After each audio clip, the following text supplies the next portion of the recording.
Assalamualaikum warahmatullahi wabarakatuh. Halo semuanya, bagaimana kabarnya hari ini? Semoga sehat selalu ya. Baik, sebelumnya perkenalkan, nama saya Siska Rizkiana. Saya dari PGMI 4B.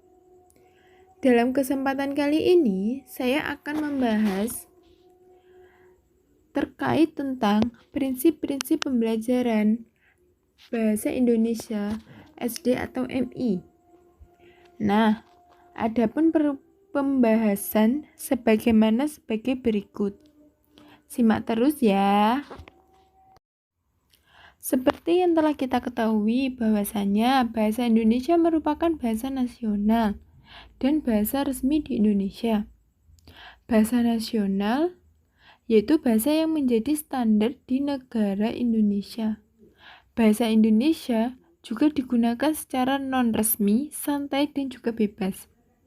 Menurut Isa Cahyani, bahasa resmi yaitu bahasa yang digunakan dalam komunikasi resmi seperti dalam perundang-undangan dan surat menyurat dinas. Bahasa Indonesia harus digunakan sesuai dengan kaidah, tertib, cermat, dan masuk akal. Kita menggunakan bahasa Indonesia bertujuan untuk mengapresikan diri maupun untuk berkomunikasi. Belajar bahasa Indonesia merupakan salah satu sarana yang dapat mengakses berbagai informasi dan kemajuan ilmu pengetahuan. Untuk itu, kemahiran berkomunikasi dalam berbahasa Indonesia secara lisan dan tertulis harus benar-benar dimiliki dan ditingkatkan dalam pembelajaran. Berdasarkan hal tersebut, posisi bahasa Indonesia perlu mendapat perhatian khusus terutama bagi pembelajar bahasa Indonesia. Hal ini terutama bagi pembelajar bahasa Indonesia yang masih awal dalam penguasaan kaidah berbahasa Indonesia. Contohnya, seperti siswa di tingkat SD atau MI. Selain itu, bahasa Indonesia juga digunakan sebagai sarana komunikasi, buku-buku pengetahuan, surat kabar, iklan, percakapan sehari-hari, persuratan, radio, televisi, pidato, dan sebagainya. Itu menggunakan bahasa Indonesia. Agar bisa terlaksananya pembelajaran yang sesuai dengan tujuan yang diinginkan oleh seorang guru atau pendidik, maka pendidik perlu memahami prinsip-prinsip pembelajaran bahasa Indonesia. Pelaksanaan prinsip tersebut diwujudkan dengan menerapkan berbagai strategi dan metode pembelajaran yang efektif, kontekstual, dan bermakna. Untuk bertujuan meningkatkan dan mengembangkan kompetensi, kreativitas, kemandirian, kerjasama, solidaritas, kepemimpinan, empati, toleransi, dan kecakapan dunia dan kecakapan hidup pada peserta didik. Dan berikutnya dapat terbentuknya watak serta meningkatkan peradaban dan martabat bangsa. Nah, penelitian ini menggunakan penelitian keperpustakaan. Penelitian ini bertujuan untuk mengkaji teks, buku-buku, dan naskah publikasi mengenai prinsip-prinsip pembelajaran bahasa Indonesia. Kajian ini diambil dari naskah-naskah keperpustakaan yang relevan dengan topik penelitian. Sumber yang digunakan atau sumber yang digunakan seperti data-data hasil penelitian terdahulu yang relevan. Langkah-langkahnya diantaranya pengumpulan data pustaka, membaca, mencatat, serta membandingkan literatur untuk kemudian diolah dan menghasilkan kesimpulan. Data yang digunakan merupakan data sekunder yang berasal dari textbook, jurnal, artikel ilmiah, dan literatur review yang berisikan tentang konsep yang sedang dikaji.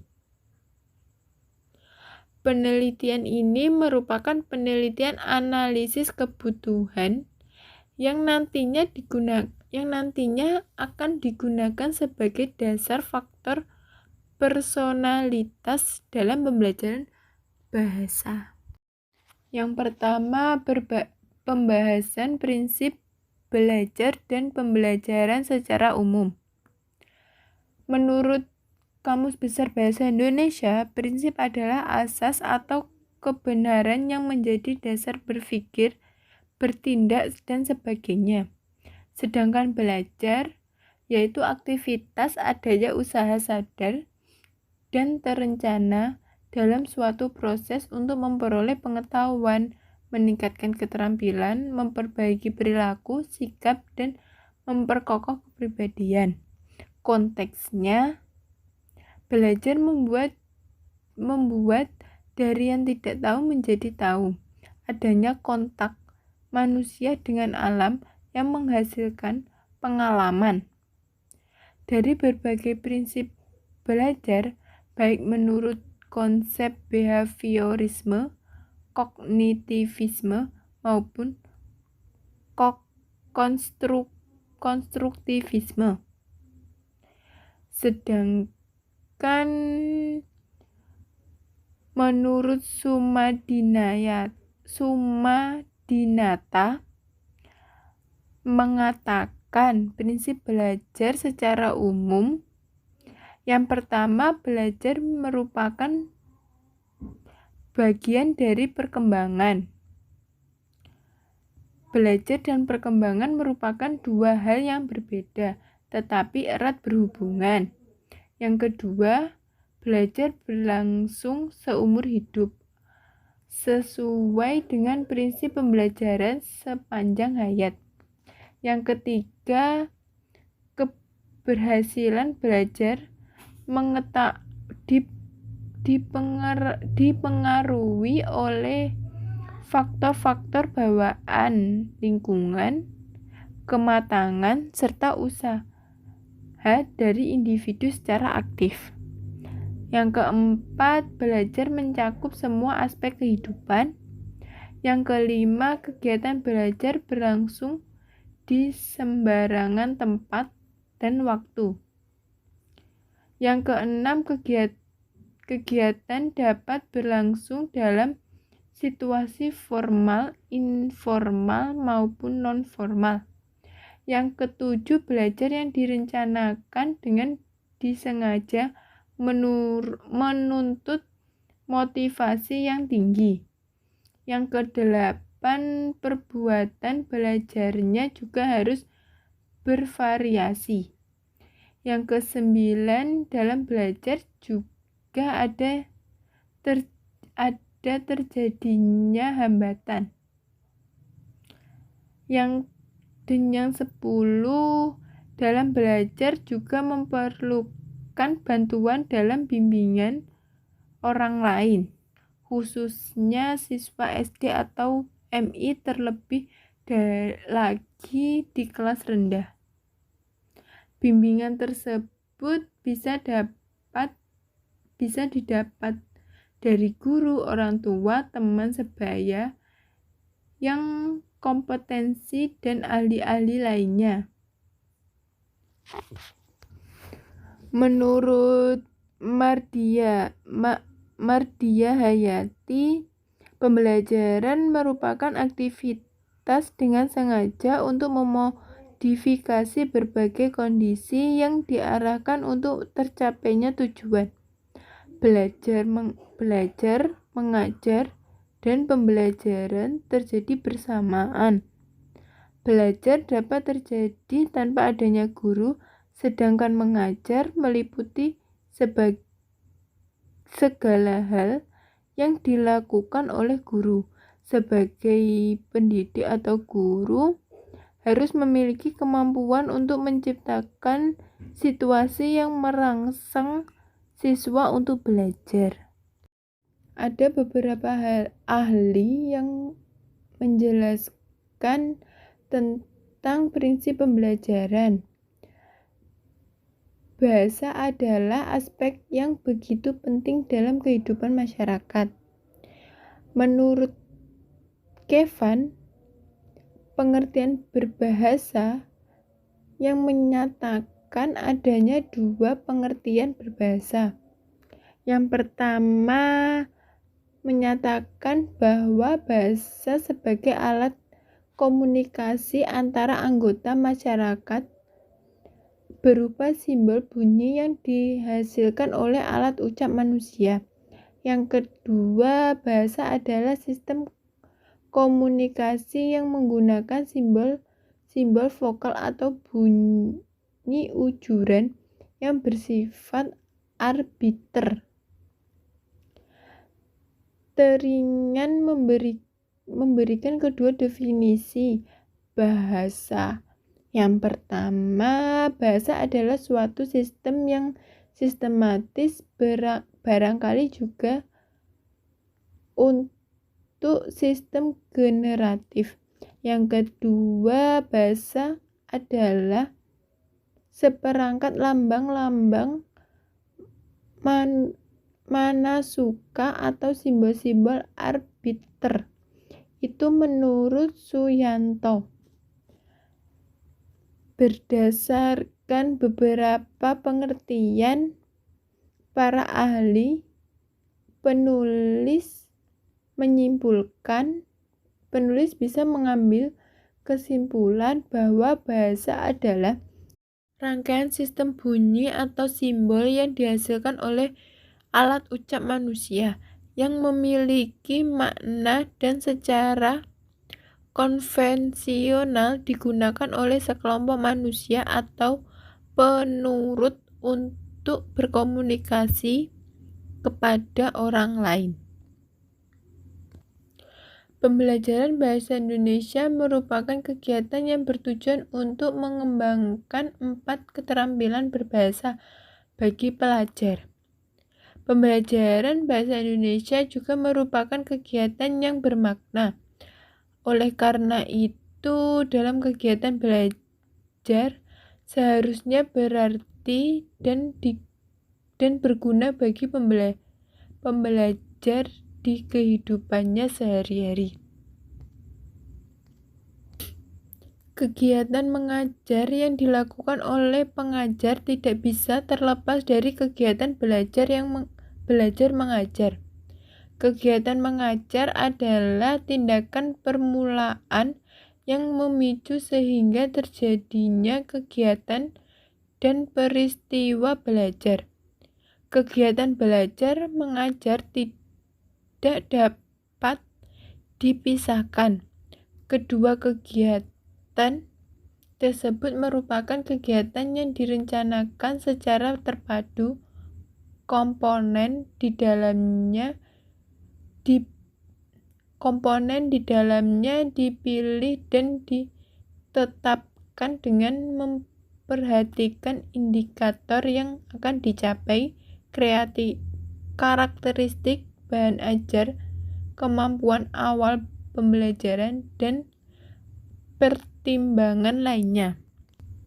Menurut Yunus Abidin, pembelajaran bahasa Indonesia dapat diartikan sebagai serangkaian aktivitas yang dilakukan siswa untuk mencapai keterampilan berbahasa tersebut. Dalam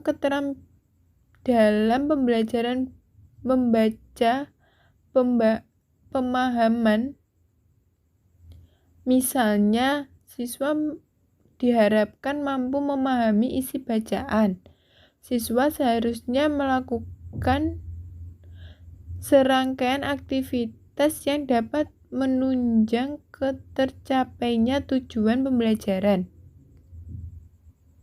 Yang kedua, prinsip-prinsip pembelajaran bahasa Indonesia. Untuk bisa melaksanakan pembelajaran sehingga siswa mampu belajar untuk mengetahui, belajar untuk belajar, belajar untuk mengerjakan sesuatu, belajar untuk memecahkan masalah, belajar untuk hidup bersama, dan belajar untuk memajukan kehidupan. Maka dalam melakukan pembelajaran berbahasa Indonesia, guru perlu memahami prinsip-prinsip dan landasan pembelajaran berbahasa Indonesia yang akan dipaparkan sebagai berikut, seperti prinsip kontekstual, prinsip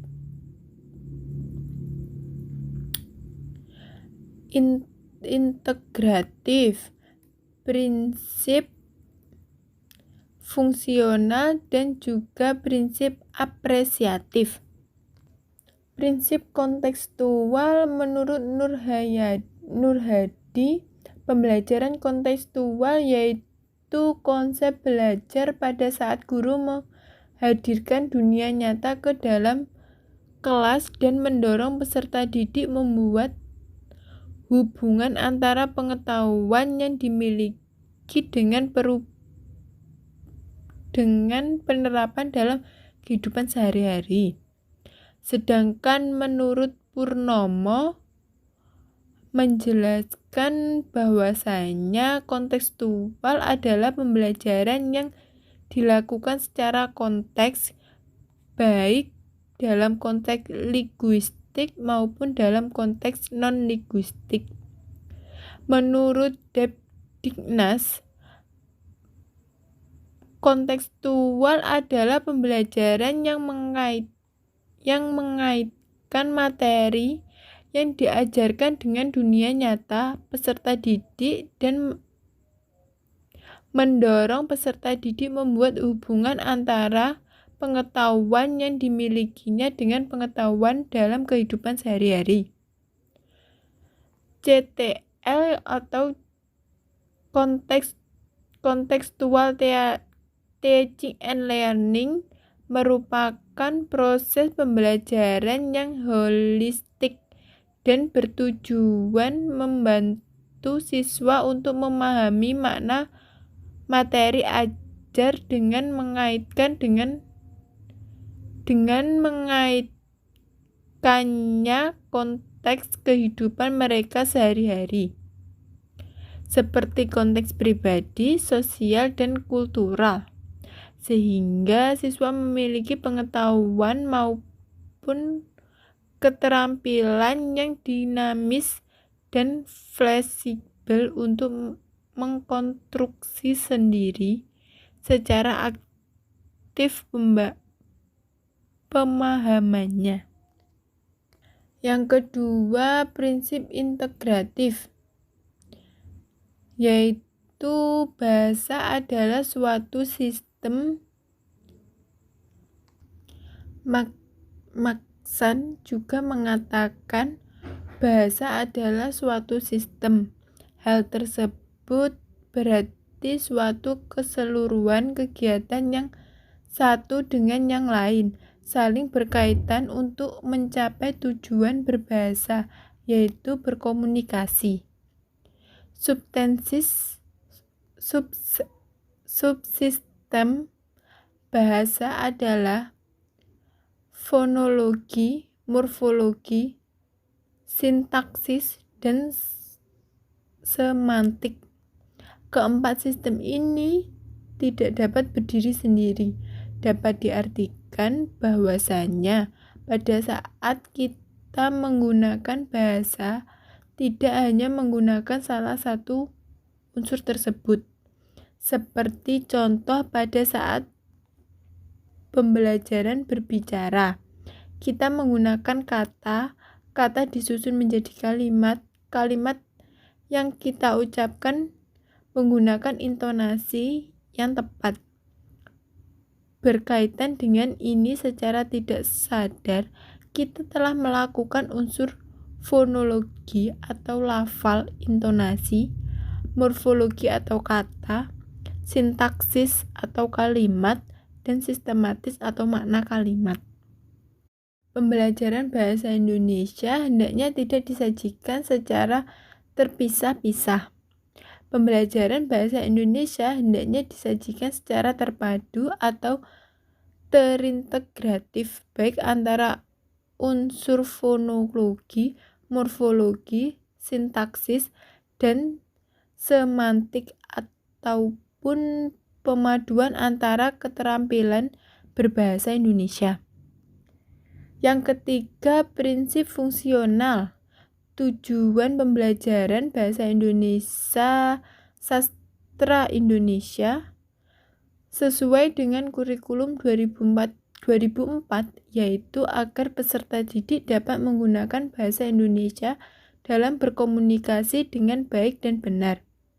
Hal ini sejalan dengan prinsip pembelajaran bahasa yang fungsional, yaitu pembelajaran berbahasa harus dikaitkan dengan fungsinya, baik dalam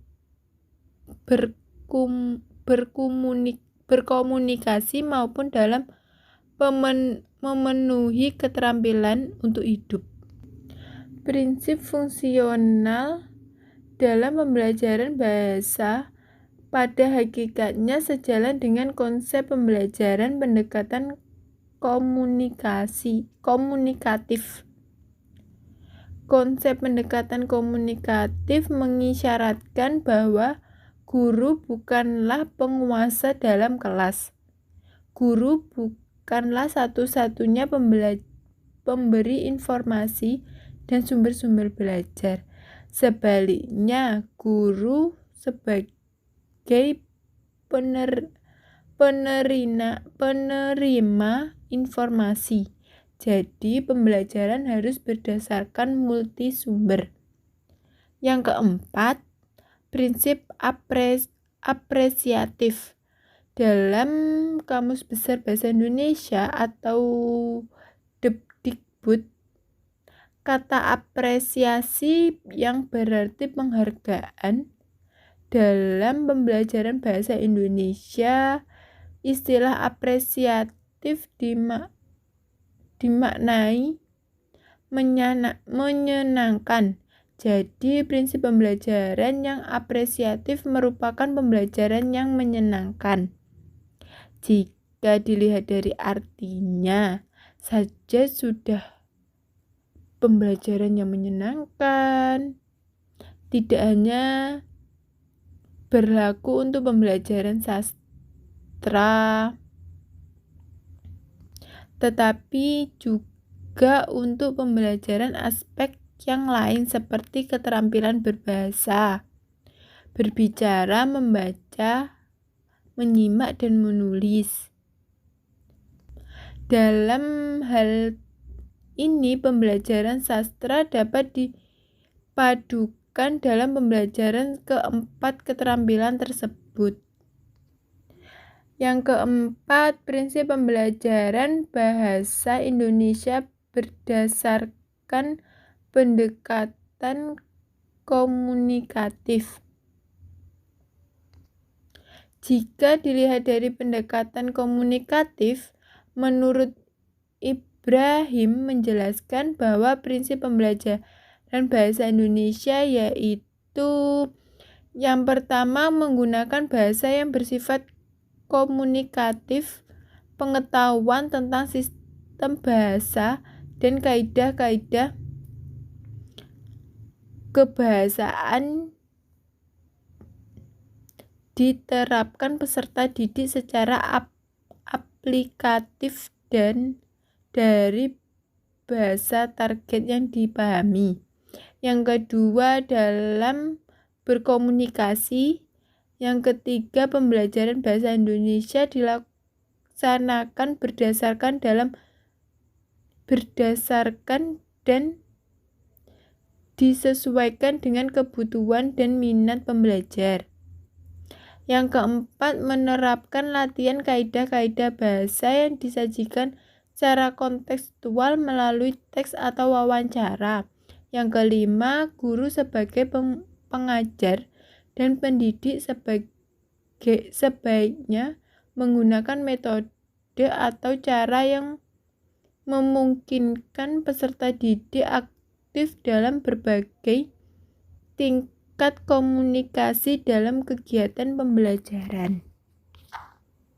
Nah, dari situ dapat kita simpulkan bahwasannya pembelajaran bahasa Indonesia merupakan kegiatan yang bertujuan untuk mengembangkan 4 keterampilan berbahasa bagi pelajar.